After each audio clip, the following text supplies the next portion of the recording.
Of course, you can come into the room and talk to us if you are able to.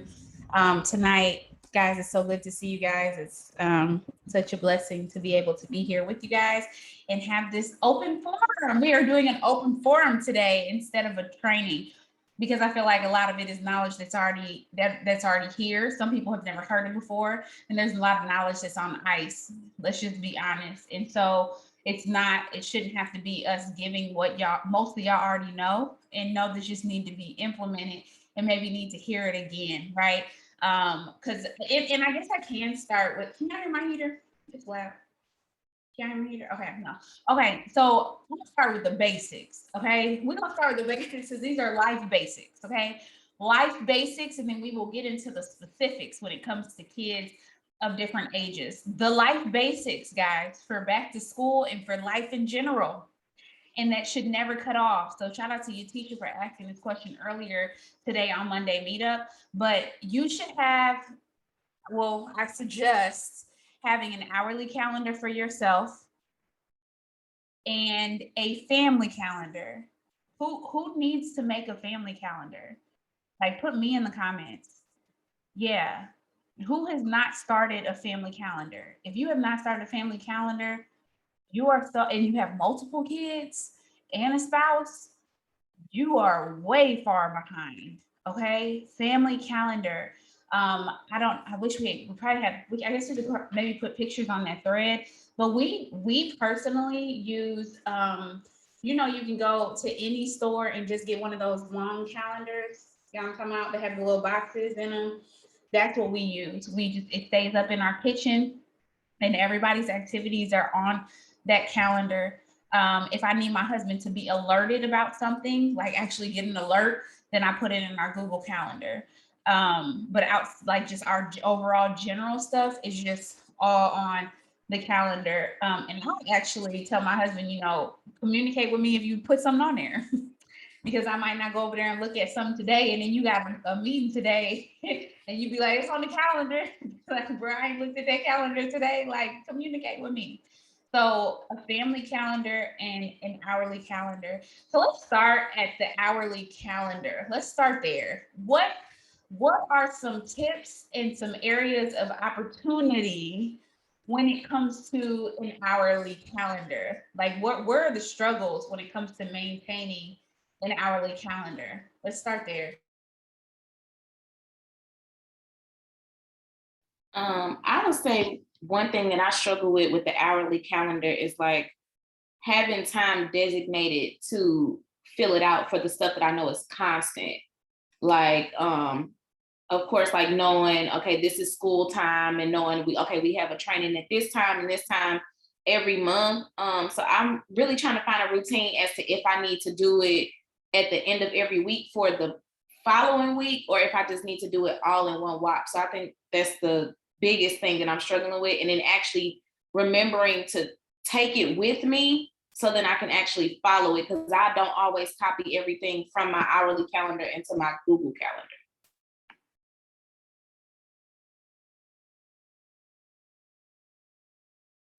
To be honest, that can be a lot. That's why I said I only put the things that I need an alert on in the Google Calendar. Like if I know I need to be alerted, then I put it in my Google Calendar. So personally, and this is come on, y'all gotta speak up what's working for you. But for me, like my kids' appointments, they go in the Google Calendar, but I also put them on the family calendar. They're actually in all three of my calendars, right?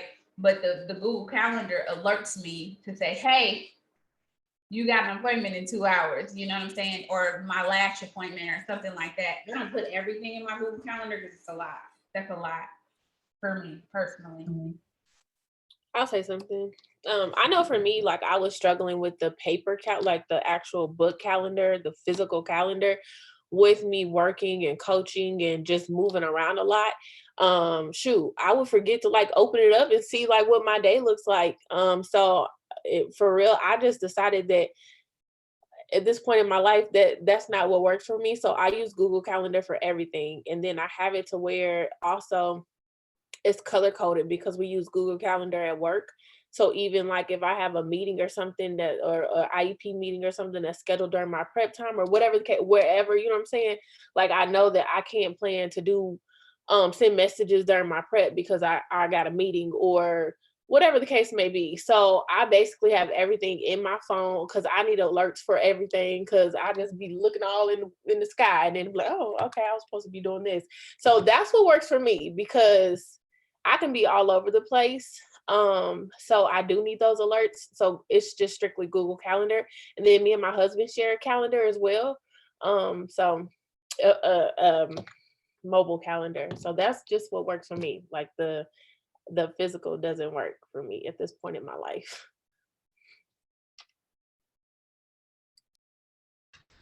Okay, so is this on iPhone too, or just on like an Android, or you can have it on any phone?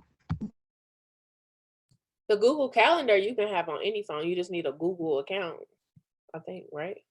Yeah. So if you got like a Gmail address, like you should be able to connect it. Just download the app.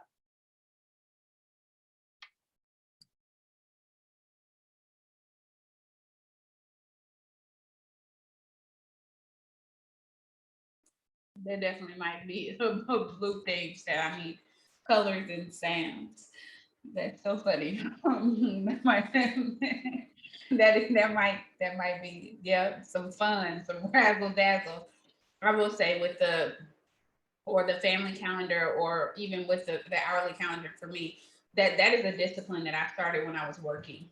So I've had this discipline for a very long time as a mental health case manager. But and I just brought it over to the business. But being able to see my week fully at glance, that's the biggest thing for me when it comes to my paper calendar. And it's not as easy to see on the Google Calendar unless you're on a computer or something like that where you're able to fully expand it. So, but if you do use just the Google Calendar and a family calendar, you still would be able to see everything. But I don't put all my business stuff on the family calendar, just the stuff that I know I won't be available to my family. You know what I mean? So, I mean, it's no point of bombarding them with what's during my day. And like, I don't need my husband to stay with the kids or something. You know, that's for me personally to have on my calendar instead of having it on the family calendar. Any other calendar shindigs? It's good, but you do have to find out what works for you. Period. Yeah, I say for me, the digital calendars and stuff on my phone, it doesn't work for me because I'm so used to swiping up and ignoring notifications that I will swipe up and ignore that calendar notification. So that doesn't work for me. So I have to use the paper calendar. And what was the struggle for me was I would fill it out, but I would never look at it. I would never look at it. Like it'd be filled out, but I wouldn't look at it. And so just creating that muscle and knowing that that's the first thing. So when I update my chart, my first, my next thing is looking at my calendar. And just creating that, like Rachel said, being able to see your day at a glance. It just helps with scheduling because y'all gonna be booked and busy. And so it it helps with scheduling those loyal customer calls, those 3-ways. Like it's so much that you have to take into account that happens in your day, and you need to be able to see your day so you can see the time slots that you actually have that you can allot to your business. What else was I going to say? Oh, and Lydia, you should probably just fill out your calendar at the beginning of the month. When it comes to when Rachel dropped that calendar for the next month, just download it or save it to your phone and then transfer it over to your calendar so you can just see everything that's in place, and then you can plan accordingly as things come up. So Your work schedule, your school schedule. My bad, teach it. So if you already have schedules for your kids, your sports schedules, practice schedules, like all of that. So like certain, like let's just say, so for example, my son's doing soccer. So soccer schedules are out through October. That I'm not filling in just August. I am literally going through and filling out the entire schedule, like through my entire schedule, so I can know because they give you practice schedules as well as games. So everything is on my schedule now, and it's also on the family schedule. So then when I pick it up for the team schedule, I'm already aware of what's already there for soccer. I got church on there. I have everything of the aspect of your life should go in your personal calendar. So like on an hourly calendar, everything goes in there. Like from the time I wake up to the times I block off for the time I take lunch. Like it's almost like I'm working a real job. But I mean, an employed job, I guess you can say, because it is a real job. But like I'm putting every single thing on there, just like you would. So for example, who in here sees clients? Does anybody in here see clients? Nobody? Yes. Okay. If you see clients, you know you have to schedule them, right? You schedule every single one of your clients. If you have meetings throughout the day at work, you put your meetings on there, right? If you have an after school meeting, if your spouse has meetings, like for me personally, I need the basketball schedule. I need to know when you're MIA, because if you're MIA, then I might not take a meeting at that time. But if I know you free, okay, you want to go to the store, that's fine. But I got a meeting, so you're gonna take your kids to the store with you. You know what I'm saying? Like certain stuff like that, so we can be on one accord. Go ahead, Keisha. I was going to say one important thing too with your calendar is don't allow FOMO to have you doing different things, right? And it even could come to being like in this business. Like, so now for instance, I'll say like the Monday, Wednesday, and Friday, 6 a.m. was like my thing. It really helped me out, right? FOMO would have me in the car trying to get on the 6 a.m., but that ain't productive. I got to take my daughter to drive her to school at that time. Ain't no need to be trying to get on the 6 a.m. in the car. Why?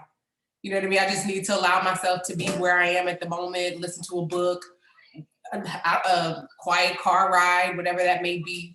But just understanding, like, you don't give yourself an excuse not to show up, but you have to just say, I have to allow myself to be present where I am and just be real with yourself, right? Like I can't get on the 6 a.m., but I had to make a compromise that was worth it and say, okay, I'm gonna stay up for this 9 p.m. at this time because this is how the season of my life looks. And so don't get FOMO when you see something. And this is not to say you can't get on pop-ups and things like that, but if you know you have to do bedtime and then Brittany like, oh, I'm doing a host to post pop-up, it's bedtime.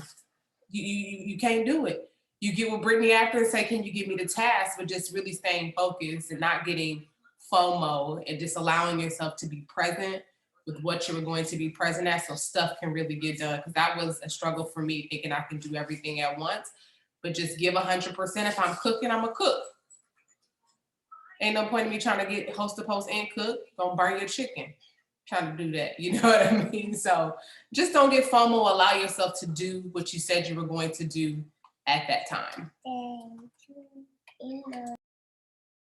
That's good, Keisha. And I do want to add something like, put it on your calendar still so you are aware, but so that when you start to grow a team or you're leading a team, you can be aware of what's going on. And even though you can't hop on, you still know that, you know, what's happening, and you can send your team there and direct them there and say, hey, I won't be on because blah, blah, blah, but this is going on at this time. So don't feel like you have to go to everything if you can't, but make sure you are aware of what's going on so that you can be a leader and make sure that your downline is aware.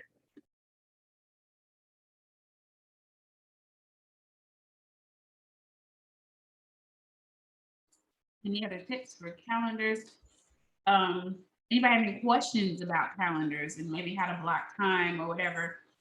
If you do have older kids who have phones, you can do a Google Calendar for the entire family and teach them how to put in their appointments and their games and their teacher, I don't know, meetings in their school and all that, so that you'll always know what's going on with your child in their appointments, instead of them saying, hey, mom, I had this at this time, or mom, I need to be picked up at this time.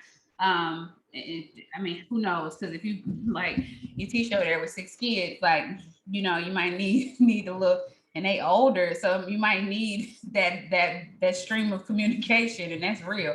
So whereas you got like 3-year-olds and 1-year-olds, you would put all their stuff on there because you know, there may be some things that pop up. So you can also do that. Any questions? Rachel, I was gonna say. I have one. Oh. Go ahead. Travia has been trying to be into me for the longest to get into an hourly calendar, but I always had like a little notebook, or I just bought like not too long ago. I've been using like a planner to where I write all my appointments and things in. But I was thinking it would be like the same thing. I was trying to see what your opinion was on that, because it's like I don't know. I don't know where to find a good hourly planner for one, because I did try to look for one around like locally, but I just couldn't find one. So I just went with the Girl, regular like I could not find a good hourly plan. calendar where? Where is y'all? Calendar Like the at? hourly, I could not find an hourly. Like I see everything but hourly. They can tell you where it's at. They know where is the hourly calendar, y'all. It's in the extra sauce in the line. Oh, in the line tag, girl. It's in the extra sauce. It's in there. Much bad. We'll get you.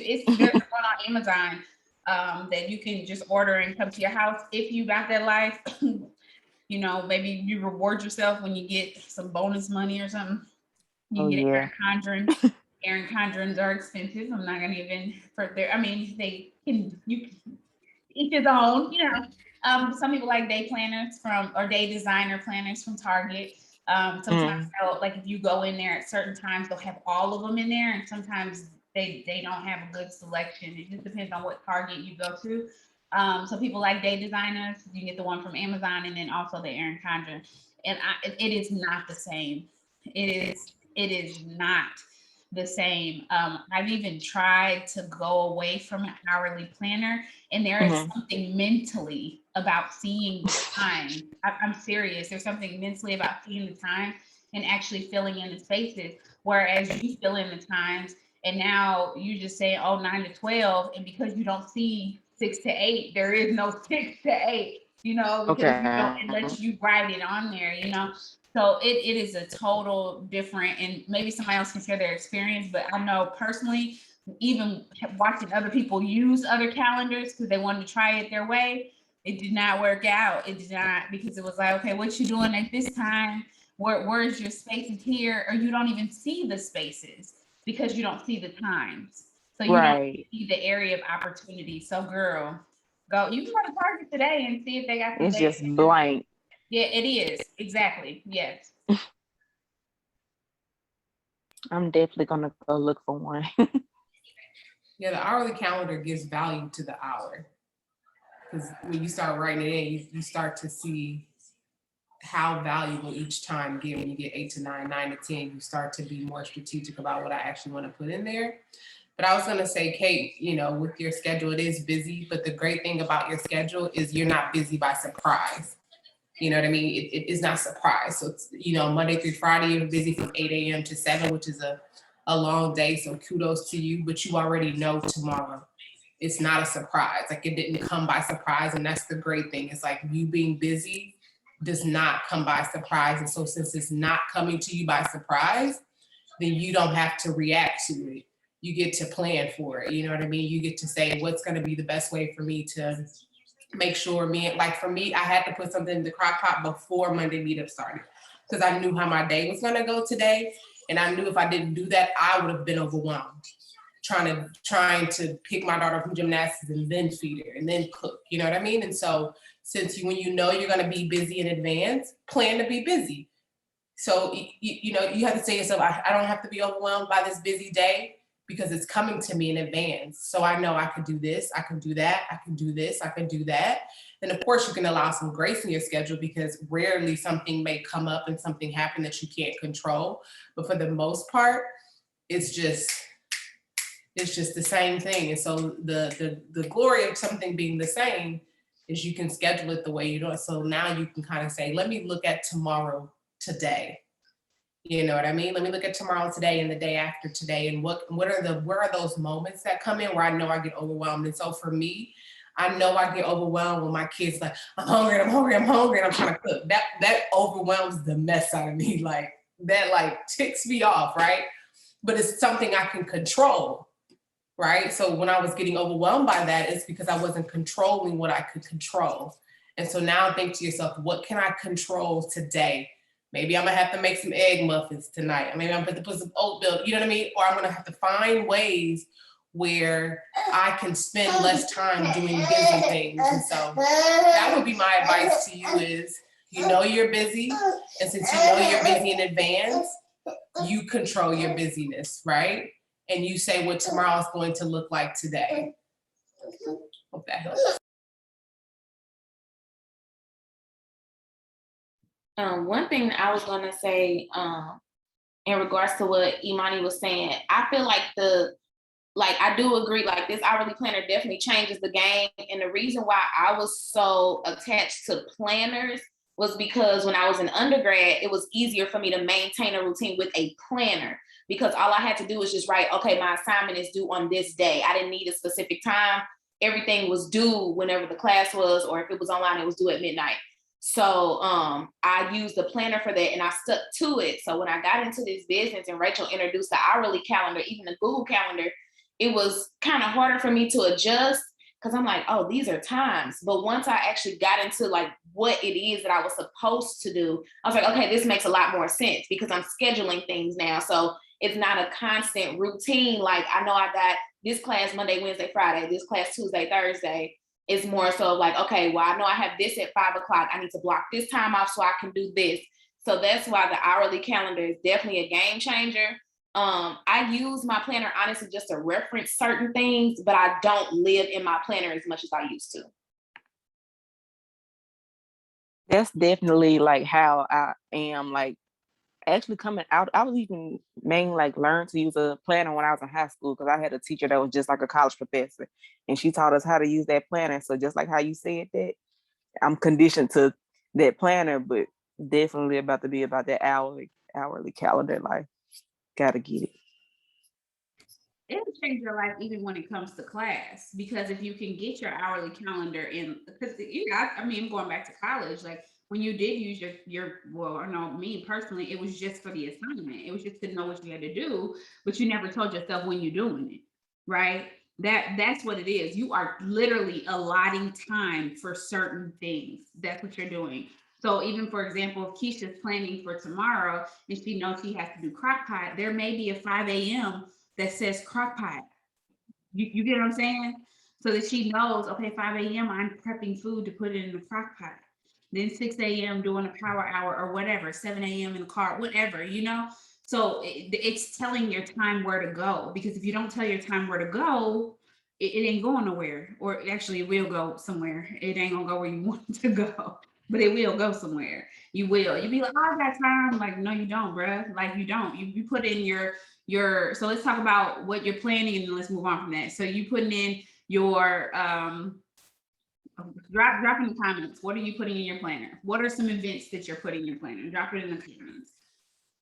I know for me it's workouts, it's Jesus time, it's everything, okay? Everything. It's grocery shopping. Do you actually go to the grocery store? Do you put in your grocery store? My calendar has a block off that says today is house day. So I know Tuesday, and my Tuesdays gonna continue. I don't care. It's my house day. Fridays is family day. Saturday, you know what I'm saying? Like it will not change. It will not change. Meetings, work hours, yes. Dentists, workouts, bedtimes, yes. Bedtimes. Come on. Loyal customer calls, yes. Yep, meetings, like, you know, we send an email. So I have my meetings in there. I have prayer in there. I have my church prayer. I have church Bible study on there. I have that time blocked off, you know. I have all those things already taken care of. And then if family and friends have events or something, I'm blocking that time off too, so that I can know I'm not available. So I don't schedule a three-way. So I don't schedule a meeting, my reoccurring meetings. If you have a reoccurring meeting with your upline or with your downline, you're putting those things on there. Team meetings, like all this stuff is important to put down, so that and some people are like, oh, it's so much. Like, no, for me, you got so much going on. If you don't realize that you have a lot going on, it's just all in your head, and that's probably why you feel overwhelmed most of the time, because you're just trying to, okay, what we got now? Oh, okay, what we got now? Instead of being on top of it, knowing everything that you have to take. I mean, I'm sure, you know, just think about just Keisha, like with gymnastics, like not just you got practices, you got meets, you got meetings. like all these different things. And how can she sit here and try to think of all day practices and meets and then try to worry about a schedule where it works off the top of her head? Like she gonna go crazy, right? And those of you guys who have multiple kids in different different activities, I can only imagine, right? That's what it's for. It's that power of taking control of your schedule. Yes. Come on, me time. Yes. Me time up in the thing. My lash appointments, my nail appointments. Like I make my nail appointments in advance. Okay. Nowadays you gotta have appointments for everything. And I need to know. My husband, he schedules their haircut appointments.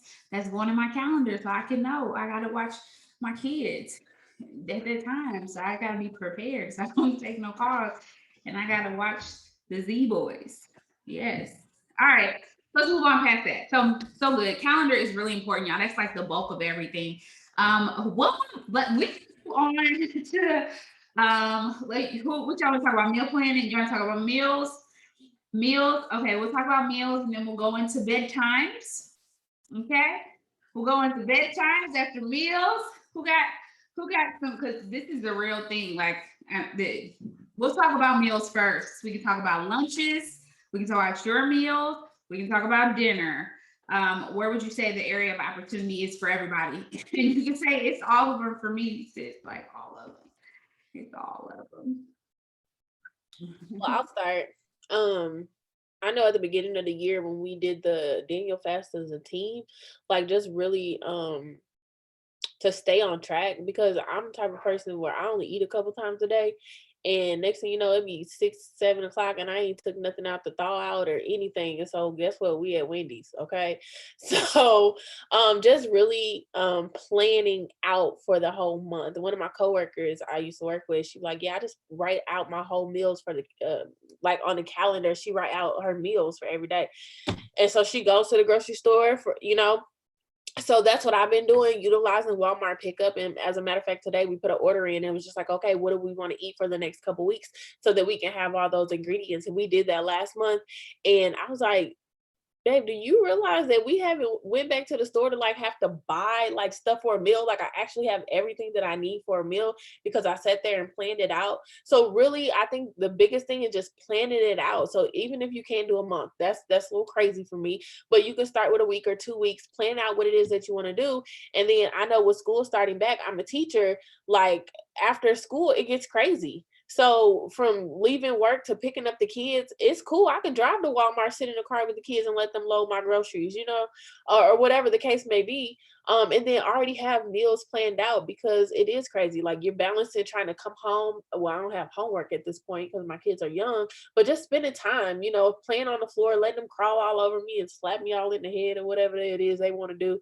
And then making sure that we're eating. And since I am on a health journey, trying to get this baby weight off, I can't be pulling up at Wendy's all the time. So just having those meals in the refrigerator ready to go so that I'm not taking that time in the evening away from my kids and my family to cook. And I hate cooking anyway. So if I can have it already planned out, girl, I don't like cooking every day. I cook because I need to. I don't like to cook. Okay. But yeah, so just cooking, having it ready, and so that we can pull it out and already have food to eat is healthy. It's not taking time. And I know it works. So I'm looking forward to that. My problem is I'm a meal skipper. Like I've tried like meal prepping and stuff. I've only tried like probably like a week because like Toya said, that whole month thing, that's a little too much for me. I'll probably lose my mind. But I'm a meal skipper. So like I'll in the morning, I do intermittent fasting. So I really don't eat until around like 12:30, 1 o'clock anyway. But there'll be times where like I'll be at work and I just get so far gone. By the time I get home and you really get settled, it's like 7:30 and I don't want to eat because I don't want to eat too late. So I'll literally just go and just like not have anything but water. And I'll be like, yeah. So I mean, I guess my question is like, I need to get inside of a better routine so I can actually eat well-balanced meals. Because I know that's not healthy to just be skipping meals. It's just not okay. So I would suggest getting some healthy snacks. So like, because I'm a teacher and my schedule is set, Like I feel like I eat more when I'm at work. So I know at 12:20 I got lunch and I'll be ready for the lunch. Okay. So, but even before lunch, just having like some healthy snacks in my desk or, you know, in the refrigerator at work that I can grab in between time, because depending on the day, like I'm moving, I'm in and out of the heat, like I have to replenish my body with something. So just having some snacks, something that's going to provide you some nutrients that you can just snack on real quick, grab and eat, even if it's not a whole meal, so that way your body is still getting the nutrients it needs, because you need those nutrients definitely. Hey Lydia, and I guess everyone too, just kind of talking about the meal prep thing and little meals that you can have throughout the day. Personally, for my schedule is just kind of busy working in dental. So I usually have like a banana in the morning, maybe a granola bar kind of here and there. Those are things that kind of help keep you going as well. That way you're not feeling so full, but you do have something on your stomach. As far as like meal prepping, I usually do maybe 2 or 3 larger meals over the weekend. So like a casserole of some sort, a lasagna, things of that nature, things that you could have. You could even freeze for later if you wanted to. Um, just things of that nature. So try and cook large. That way you have more portions throughout the week if you can, and that'll definitely help cut back some time for you too.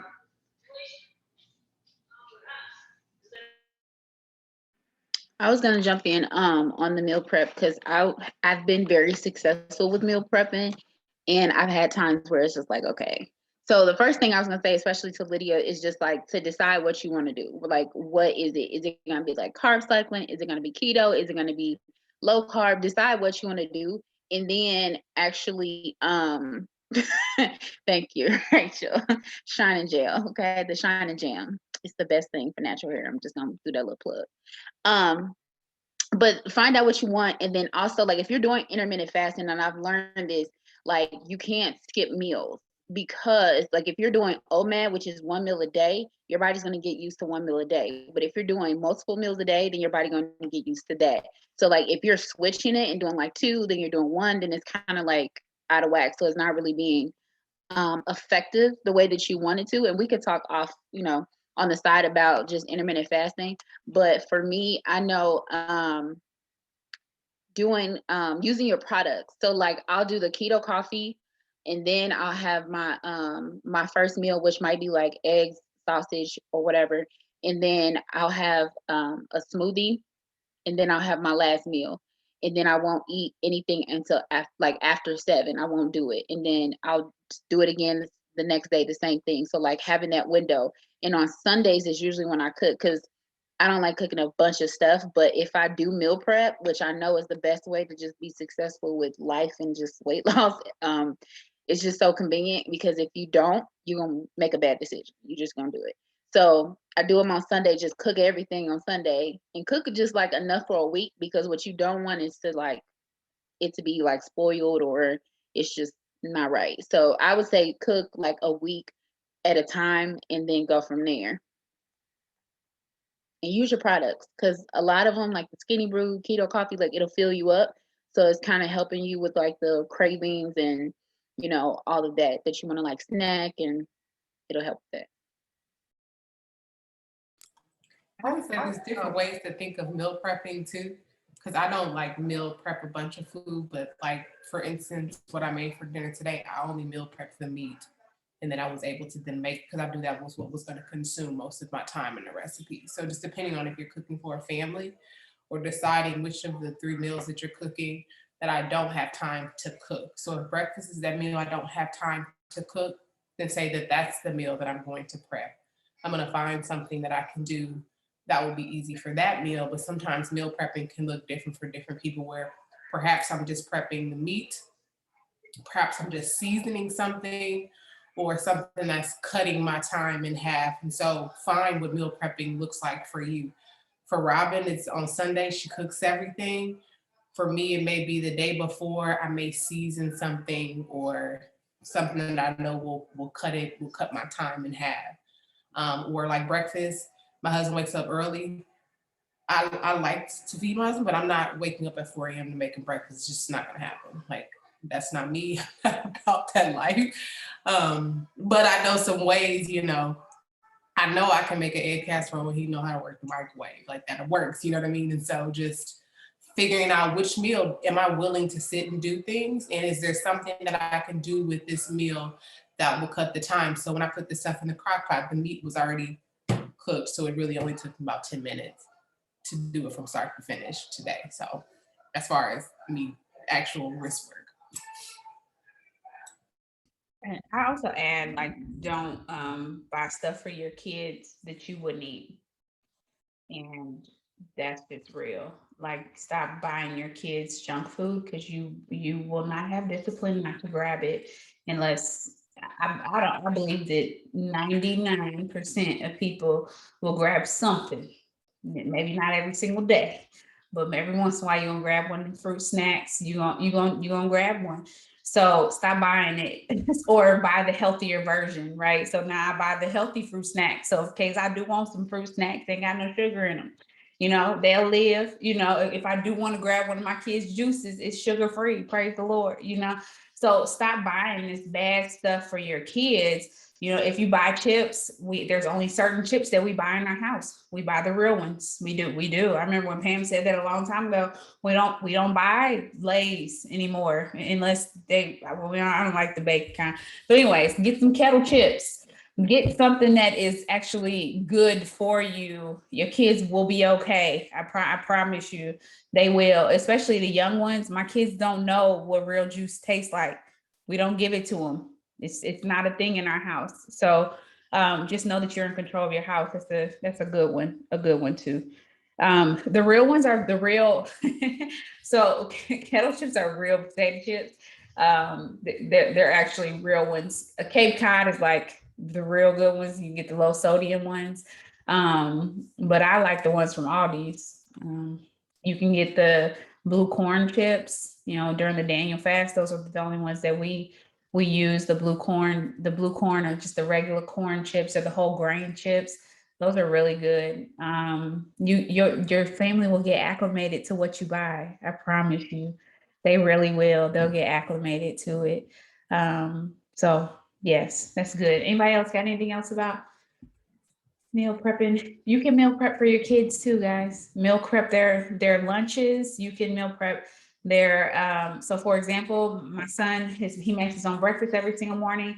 And so it's not week to week, it's month to month. What do you want to make yourself for breakfast this month? And he eats the same thing every single day, y'all.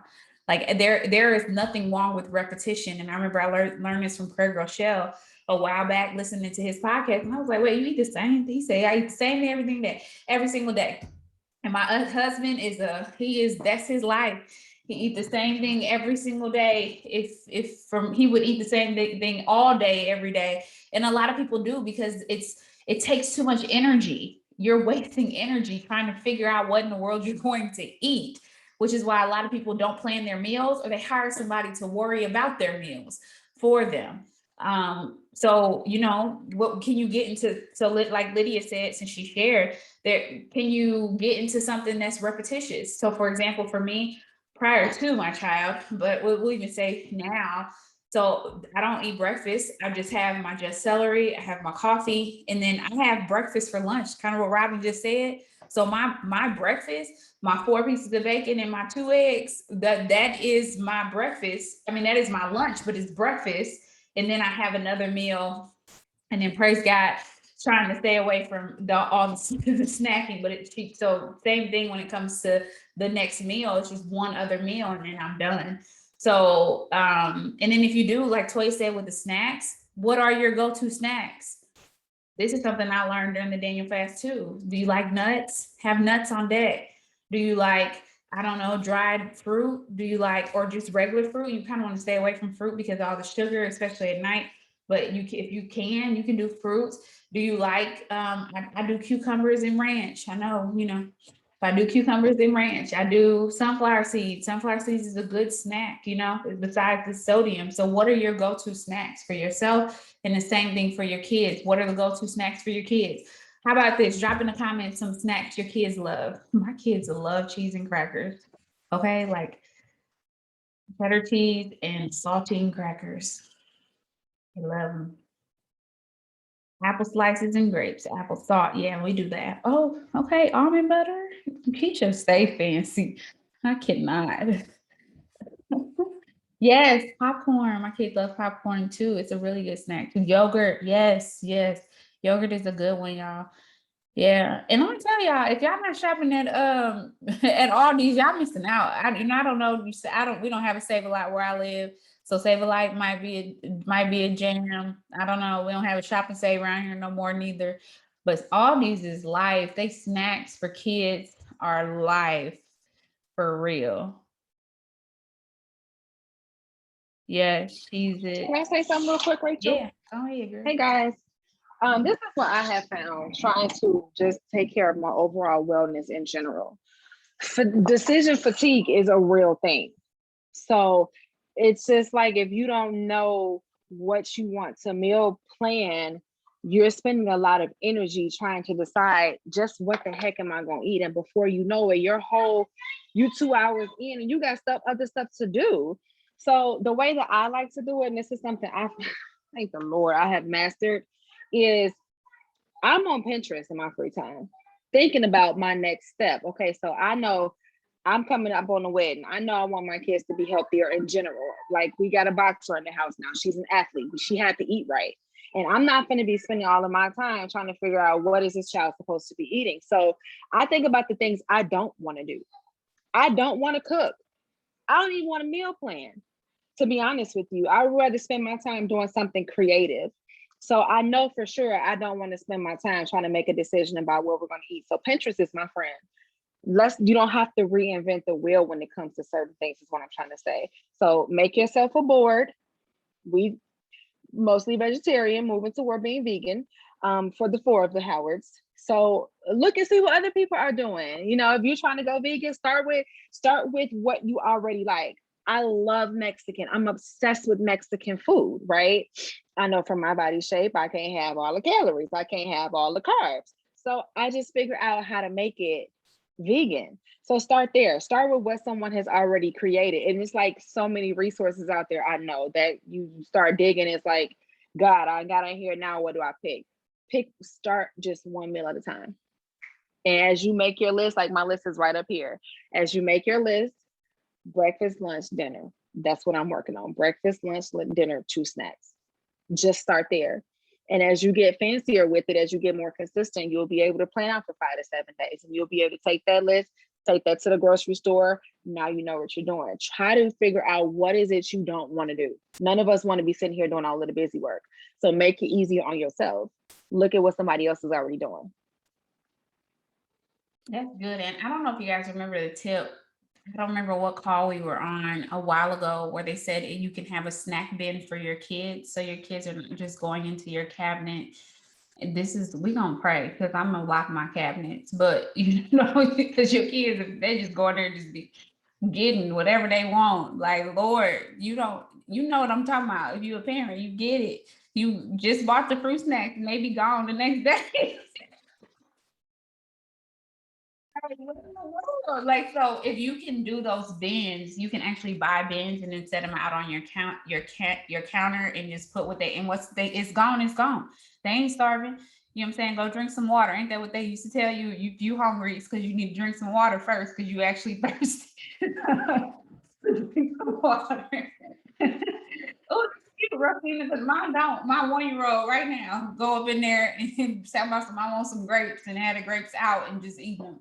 Lord help me. Anyways, it's self-sufficient. So we got it. Anyways. All right. So let's go on to bedtime. Anybody else have a topic that's really pressing on their heart that they really have questions or want tips on before we go into bedtime?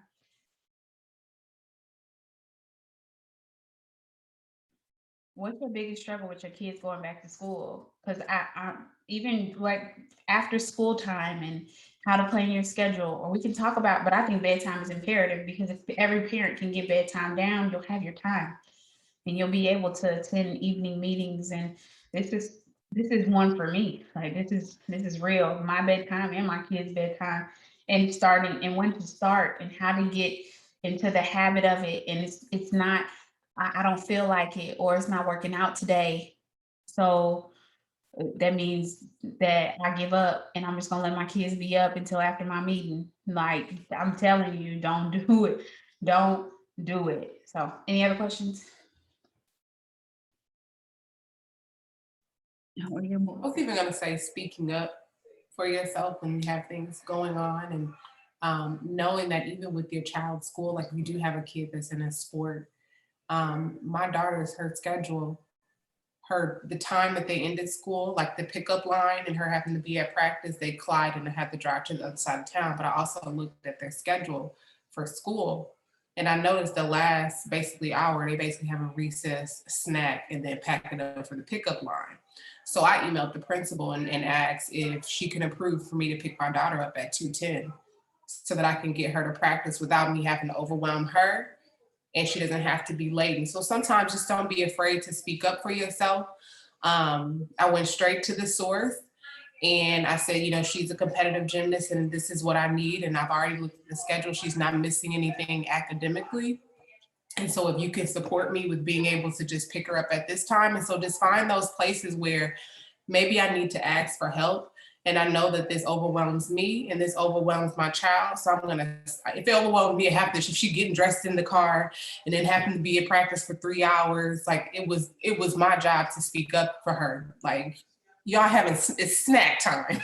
You know what I mean? Y'all get rounding up y'all book bags. Like, you're not missing anything. And so just look at your schedule, and whether it's asking someone for help and not underestimating too. You got, like, we got educators in here. And so we know that if you talk to them, they will support you in supporting your child if you're willing to be cordial and talk to them. And I let her know that I respected her as the authority in that school. I wasn't just gonna come snatch my kid out of school early every single day.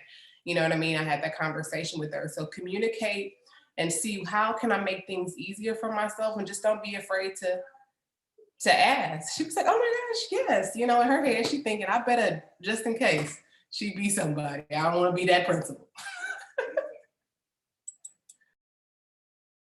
What I started doing since school let out last year was I created a schedule for my son. Like, I'm more disciplined and strict when it comes to his schedule than I am mine, but I'm gonna work on it.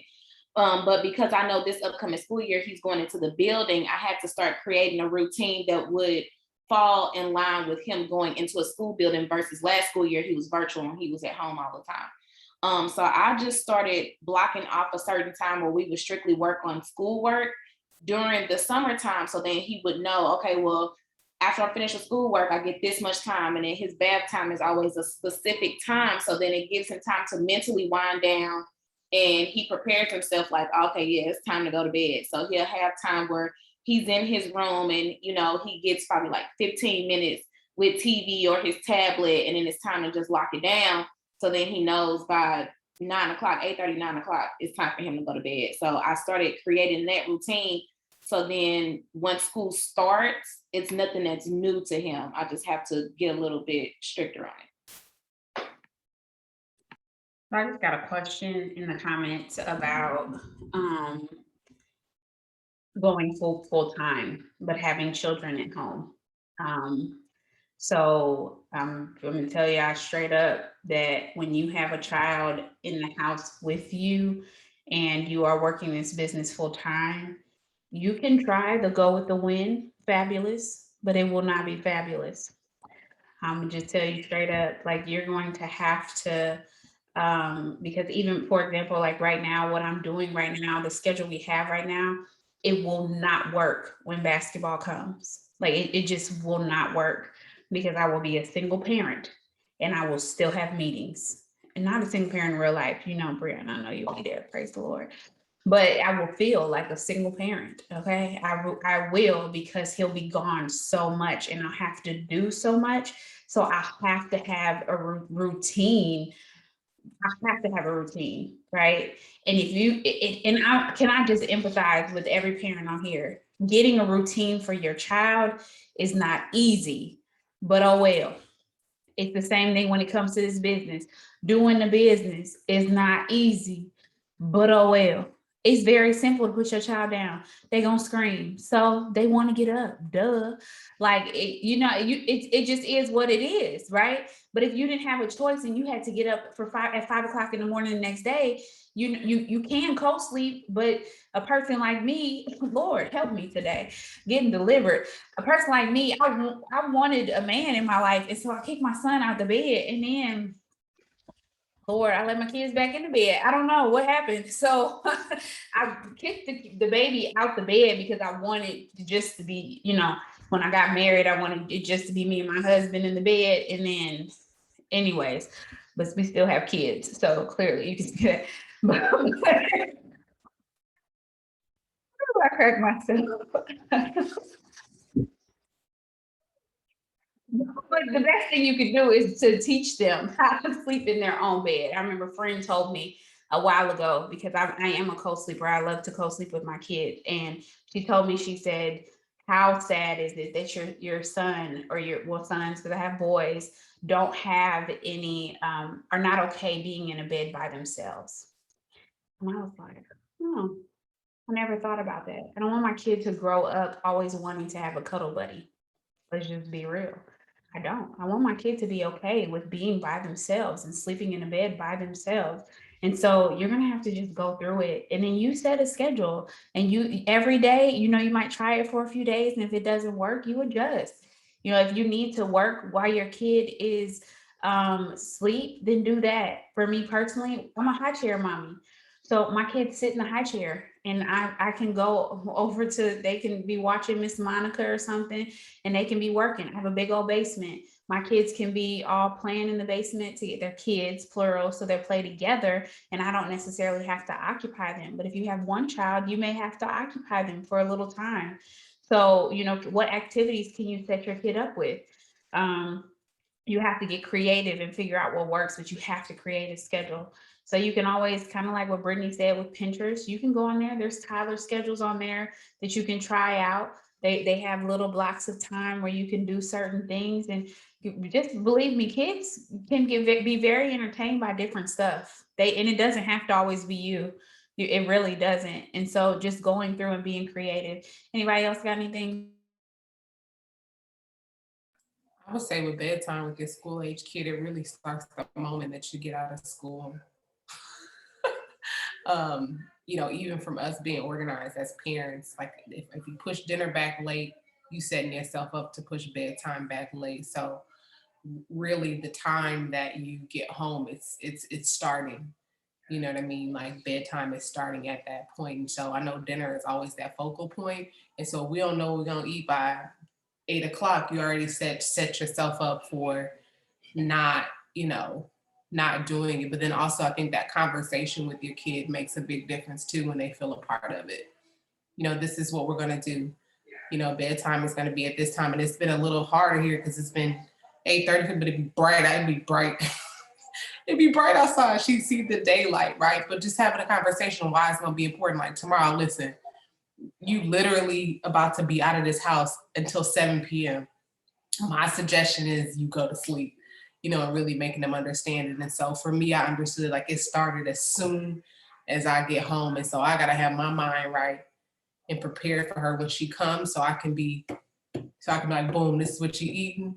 Boom, clothes is washed, it's clean clothes. You can find some pajamas.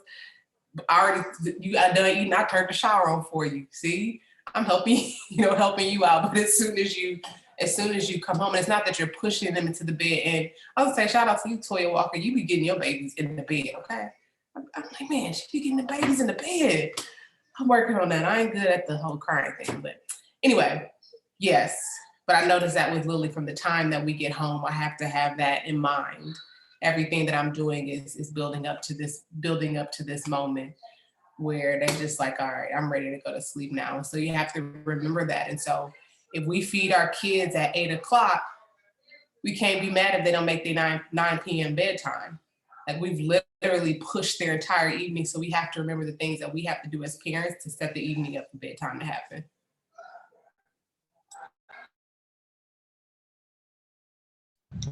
Hey, Rachel. So, like, my problem is that I have, like, mom guilt because of my schedule is so demanding, like with work, with being gone so long. So for me being gone from 7 a.m. until like 7 p.m., I only have like 2 hours with the kids before bed. And then so it's like from 7 to 9 p.m., it's like nonstop. So 9 p.m., like I'm exhausted and I have to like clean up dinner, and then there's laundry, and then with school back will be homework. So it's like a lot to fit in like 2 hour increments. And like normally I don't get anything before 9 o'clock because I have to provide that 2 hours with them, because that's all I see them throughout the whole day is those 2 hours a night, basically, because they go to bed at 9 o'clock. And so like that's my struggle, like with scheduling and time management, because I had to like have that time with my kids because I only have that short time with them. But then by the time they go to bed, I'm just completely like exhausted, like mentally, physically just drained. What did you say you do from 7 to 9? So I leave the house about like 7:45, 8 o'clock in the morning. 7 to 9 when y'all get home. And then I get home at 7. So it's like, like dinner, see the kids, because I haven't seen them all day. I have to spend time with them. So they go to bed at 9 o'clock. What did you say you guys do from 7 to 9? Just spend time. That's your time. Like dinner, bats, play a game with them, talk about their day, like just, when school backs will be like homework, things of that nature. So it's like dinner, bath, and then spending quality time with them in those 2 hours. Right. So you can't work your business from 7 to 7? 7. I do what I can at work, but like technically we're not even supposed to be on our phones. But like So you work 12 hours? Well, I have to drop them off at daycare at like 7, like 45 or 8 o'clock, and then I don't get to work till 9:30 because it's a commute, and then I don't get home until about 7 o'clock. Right. So my question would be, how can you be solution focused? Yeah. I mean, that's ultimately what it is. If you want to make a decision to be with your kids from 7 to 9, then you make that decision. But you're going to have to fit your business in elsewhere. I mean, it's a literally a figure it out. So if do you take a lunch? Yeah. So your entire lunch would be work time. And if you leave the house at 7, do you plan to have a flow in the morning? What's your flow like? And if you have kids that need help getting themselves together, can you go from 7 to 9 and go to bed with them and get up and do a 5 a.m., 5:30 power hour? You know what I'm saying? Like, how can you figure it out? It has to be a solution focus instead of focusing on the exhaustion and the mom guilt. You have to go towards the solution. I love you, Mom. Love you too, baby. Right. And so instead of focusing on the bad, because I mean, let's just be honest, and we're going over this a few minutes. Let's just be honest.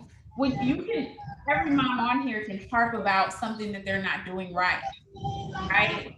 Every mom, I don't care if your kid's not in the house no more. Every mother in here, I'm gonna mute you. Oh, sorry. Every mom in here how about this? Drop a 1 in the comments if you can, I'm gonna mute you, Jack. Sorry. So every mom in here, drop a 1 in the comments if you can focus on some things you're not doing right. You can. Like, there are things that you can think of right now that you're not doing right. So for example, today I was like, I have a gift card to Olive Garden. I have some meetings, but I'm gonna go take my 14-year-old with me and just have some time with him. I explained to him as soon as he got in the car, I have meetings, but I decided that I wanted to spend time with you because I could have just went and ate by myself. But I decided I wanted to bring you along to enjoy a meal. And he was grateful. He was grateful. My work does not stop. First of all, you just got me for a whole week off talking to death, but he okay. And so what I do, because of my business, being able to allow him to buy the $1.99, $1.99. Y'all know what I'm talking about. Where y'all be like, don't touch that. You can't have that. Y'all know what I'm talking about. They be having the little game sitting on the table. And then you be like, no. So I was able to be a yes mom and say yes so he could play games while I was on calls and we could eat together. And in between calls, we could talk. And on the ride, we could talk. You get what I'm saying? Like it gets to a point where you have to focus on your solution that you desire and you have to figure it out. Y'all, when I first started this business, I kid you not, I went from sun up to sun down, like for real. My son was in private school and I was a single parent. And I had to take him to school, wasn't no bus. He took lunch every single day. He was only 6 years old. So I had to make his lunch every single day. On top of that, I had grad school. So I had school. And guess what? At one point, I was not even staying at home because of the commute from work to grad school. So he was staying with my mom, right? So there's certain sacrifices that you have to make when it comes to your kids. It just is what it is. And you just have to be willing to make the sacrifice in order to get what it is that you desire later on in life. It's kind of what we was talking about Monday meetup today. What will 6 months from you say? 6 months from you, I mean, if you really commit to it right now, 6 months from now, you could find a better job. You can find a job that's closer to your house that doesn't have that long commute. You'll have more options. And so ultimately, what is the goal that you desire to have? And what are you working towards? And what are you willing to sacrifice in order to get it? Guess what? Look, 6 months, your kid, they be all right. It's some parents that don't even get to tuck their kids in bed at all. When I worked the night shift, wasn't no tucking my kid in bed. I worked 4 to 12. That wasn't even an option. It wasn't even an option for me. So the whole woe is me, like you gotta let it go. And that's you talking to yourself. And that's just as a mom. Like there'll be certain nights I go upstairs. I don't even give my kids baths. It's all right. I love you, Brian. He give the kids baths. That's their thing. You know what I'm saying? Because he gives them baths while I'm on meetings. So it's rare that I give my kids baths. You know, they hop in the shower with me or something like that, but that's daddy thing because he does it during my meetings. It just is what it is. It's okay. He can have the baths. I'll figure something else out to cherish. Okay, it's not that deep. I'm not gonna work myself up over that. I cherish the little baths that I get to give him. You know what I'm saying? And I'm okay because they be in there for hours and I just don't. It's all right. Okay. You know what I'm saying? Like it's choosing to focus on what you allow to drive you or take you out. And that's real. You get to create your own narrative. You do. But when you know why you're doing what you're doing, it doesn't even matter. Why was I going to grad school? Why was I doing this business part-time? Why was I still working a full-time job? It was all for him. It was all for him. And so I made sure it paid off. And guess what? It did. It still is. But I made sure it paid off. And so what is your mindset when it comes to that? Anybody else got something for that? I do. Katie, thank you so much for being honest about that. I think a lot of women experience that, but here's something I've learned that I'm happy to share. You have to figure out in your mind how you're going to accept what is until it can change. I mean, I be living vicariously through Rachel and Brian. I'd be like, dang, Brian need a podcast. How can we do this, right? But the fact of the matter is that my husband works outside of our home more than I do. And so our home life, I have to accept. That's just what it is. I'm going to do ripping and running when it comes to the things inside of our home. And it's not, y'all know I really truly desire to build my career, but that's not the stage of life that I'm in right now. Katie, that's just not the stage of life that you're in right now. But you get to look at it how you want to look at it. Thank the Lord Jesus Christ for his provision that you got a job to take care of them 2 girls until you can do something different, right? That job that you have, honey, try being a full-time entrepreneur with no for sure money. when you're not ready to be a full-time entrepreneur, right? I think that when you can accept in your heart and in your mind that this is just where you are right now, and know that you are doing everything that you honestly can do to get yourself out of that situation, listen, girls, moms gotta work. Y'all wanna eat? I have to work. That's the reality. And there's going to be things that when you're able to walk away from that full-time job, you're going to have another shift. You're going to have to discipline yourself because now you have more free time. More free time, meaning you got to really tighten up on the schedule more. Nobody's telling you what you have to do. That'll be another season where you like, I have to accept the fact that being a full-time entrepreneur is very different than the hustle and bustle of getting out and going to work for somebody else. So I think, Katie, just accepting where you are without being complacent about where you desire to be, there, I applaud you, sis. You are taking care of your kids. You are doing that, my baby. You're taking care of your kids. You're doing what is required of you in this season. Do not let yourself and anybody else make you feel bad about that. That is what I really want to empower you to say or to think. I gotta go for real, y'all, because I got a power hour I need to get done in school. I love y'all. Good night. That was so good. And that's real. Like, it's accepting it, accepting where you are so you can grow beyond it. You know, God can't bless who you pretend to be. And then stop looking at all these other moms. Like, who is your example that you're watching? Whoever you're watching, y'all, I don't know, I've said it 1,000,001 times. Stop following these fake families. Like, y'all have no idea what their family really looks like. Stop following them. The people on Instagram that don't ever go live, that's a lie. I don't believe it. I just don't. Let me see you live. Like, let me see what your house really look like. Like, not with the set, okay? What do your house really? Stop following them. Stop dreaming about what they life look like and start looking at what your house really look like.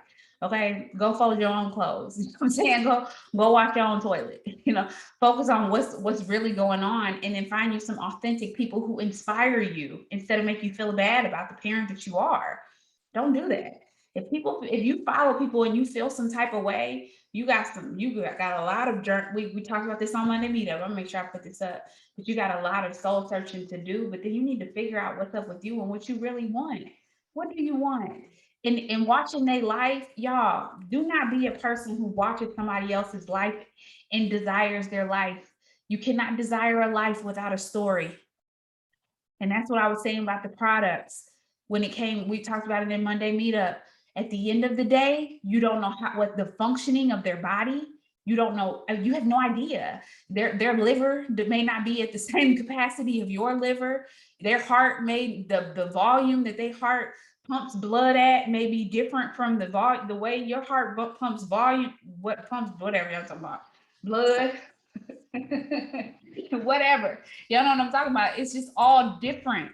It's the same. It's even though the stuff is the same, you have to figure out what works for you.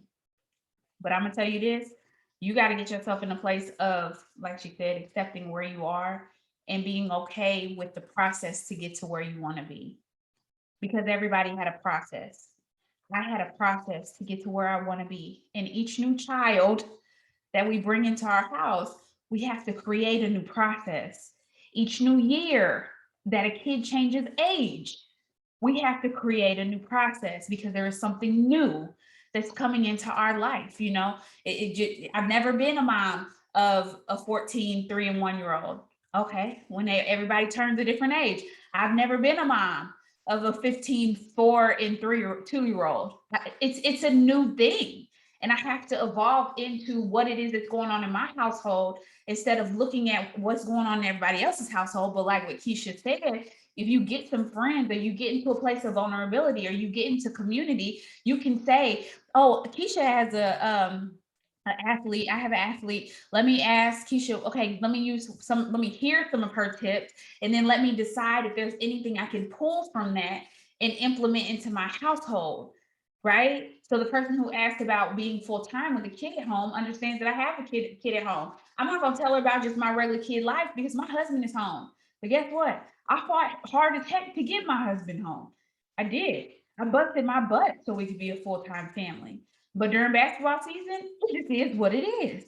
it is what it is. And so I'm back into that capacity of just being a single mom to 3, it's gonna be 4. I don't know. Y'all might need to pray for me. Anybody else got anything else to say? I'm for real, because I don't know. We gonna pray. I don't know. Brianna might be quitting. I'll say this really quick to Kate and all of us. I think the first thing, and Rachel said it at Monday meetup today, is a lot of times we're asking questions in our head instead of asking them out loud. And oftentimes mom guilt is something we made up in our head. Like it's not something that our kids physically said. Like, mommy, you never, you know what I mean? They rarely say something like that. And so sometimes asking the question, you typically after 10 minutes, your kid's really over you for the most part. And so sometimes it's just, do I have mom guilt that's created, that I've created in my head because this is what I wish I would do? But just ask them, what you want to do? And they may say, you want to watch this YouTube video with me? It's like 10 minutes. You know what I mean? So sometimes just asking, especially if they have siblings. And then secondly, a practical tip is what's taking your time that you can put back in. So for instance, if you physically go to the grocery store, you don't have time to physically go to the grocery store. If you cook dinner at 6 p.m., you don't have time to cook dinner at 6 p.m. So you have to find what's taking your time that you can give back. So today, start using Instacart, start doing pickup. If you don't go put you $35 aside, go get you an Instapot, go get you a crock pot. Those are the things that you have to have. So when you get home, cooking is not what's taking Kate's time. Kate don't have time to cook dinner at dinner time hours. And that's the reality. Listen, you can follow one of them page, them lady be doing them $5 Instapot meals a day, having you feel like a gourmet chef up in there with your Instapot. So I don't know, get on the Facebook marketplace or go to Walmart, get you a crock pot, get you an Instapot, and figure out what can I do that doesn't have to take my time at the time. And that's another reality of your life. And that's okay. I don't cook at dinner time. I don't go to the grocery store.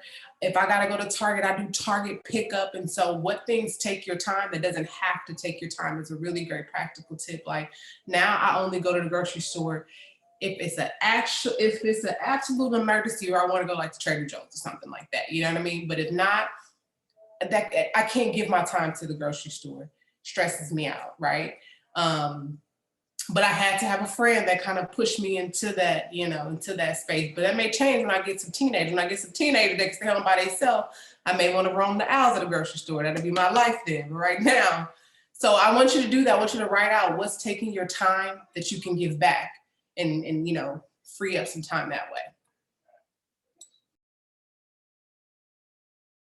I know Terry had something, but even quality time things, right? So like we do family walk every day for the most part.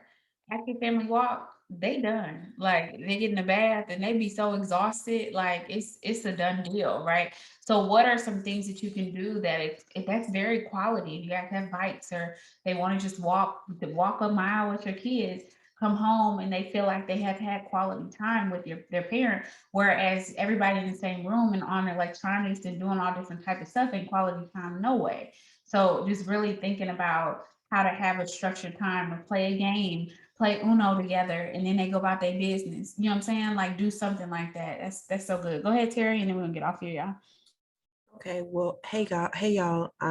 So I was listening to Lakeisha and you, Rachel, as well, and it definitely triggered something. So I've been reading this. I listened to the audiobook, "The 5 Love Languages of Children," and that's a really good one. It's by Gary Chapman, and like for instance, yesterday, my oldest was looking a little low. She was vibrating kind of low. And I'm just like, hey, so would you prefer a huge hug, some time playing with me on your Nintendo Switch? Or do you want to go to the store and go pick something up, like some pajamas or something? She's like, I just want to hug. I'm like, great. So just doing that fills her up so that even if I got to step away for 20 minutes, now I can reallocate that time because I know that I've filled that up. So even what you're saying just a second ago, find that quality time. definitely tap into your child's love language and really pay attention to how they are responding to what the needs that you're giving. So even if it's just, for me, I'm a physical touch, quality time kind of person. So, if I'm able to kind of like put my hands on you and rub your back while I talk to you, then that's how I'm going to be loving on you. So I know that I can do that with my youngest, and she's good for like 30 minutes. I come back and check on her, rub on her back, she's good for another 30 minutes. So, finding out how to speak directly to your child and then speaking that often so that you can know that you fill them up and they don't got to be pulling on you when you're doing something else that you need to do. That's so good. I agree. That's love languages across the board. I remember we had this conversation. So your love language, your spouse's love language, your partner's love language, your kids, everybody. That's a really good thing to find out. And there you can actually take the test. You can have the whole family take the test. And kind of see what their needs are. So let's get off here. I know we kind of went over time, but I'm praying that this was helpful. Actually, drop a me in the comments if there was at least one thing that you grasped from today that would be beneficial to helping you with the transition from back to school, either for you or for your team or for something. If there was something to take away, and I would even say for me, there were some things that I need to do, so that it was helpful for me as well. And thank you guys for those of you guys who decided to share. Maybe we'll do a day where we'll drop some crockpot meal plans in the team page or something. We got the famous pulled chicken. If you've ever been to a leadership retreat, Keisha put us on to the pulled chicken. Just put that chicken up in there and put some barbecue sauce on there, let them go for about 6 hours, and you got some pulled chicken, okay? And my family loves it. It's a good, very easy meal to make so that you don't have to worry about what's for dinner, and all you need is some buns. You want to be fancy, you can saute some onions and have some cheese, but if not, guess what? You can get some bread and some chips and they will be just fine, okay? So yes, crock pot chicken, so good. And I'm sure some of y'all got some stuff y'all just ain't implementing. And little do y'all know, that kind of stuff gets people to look at your content.